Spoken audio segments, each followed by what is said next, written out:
سلام نوکرتم سبت بخیر قربانت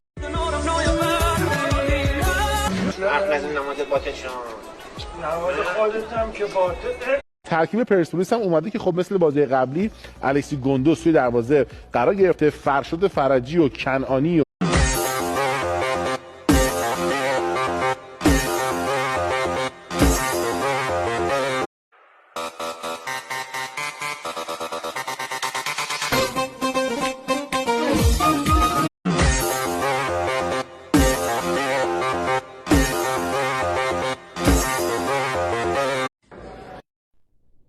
این چیه دیگه؟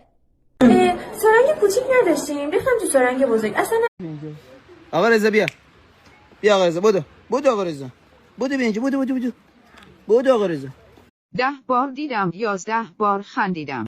دنیس اولین کلمه‌شو گفت. جدی؟ زود باش عزیز دل. اگه عشق همینه، اگه زندگی اینه، یکی پاشه رو هر دوتاش برینه. سلام خدا. سلام نوکرتم سبت بخیر قربانت آخه بدبخت دنبال چی هستی؟ دنبال هم از لحاظ هوشی تو رو تو دیدم با هم بازی کرد. میخوام مسته میرم من الان اردبیلم.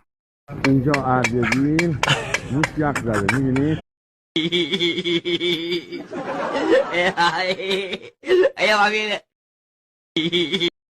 وقتی به هم میگن یکم از دوستت بگو.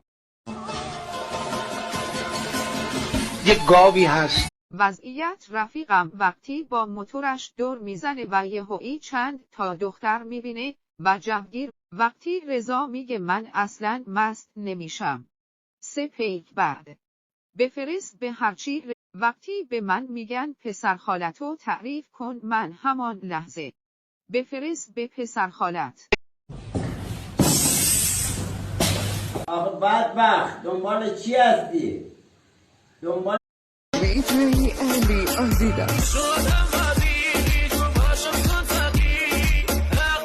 قیافه رفیقم وقتی موهاشو فرفری میکنه و فکر میکنه خیلی بهش میاد. بفرست برا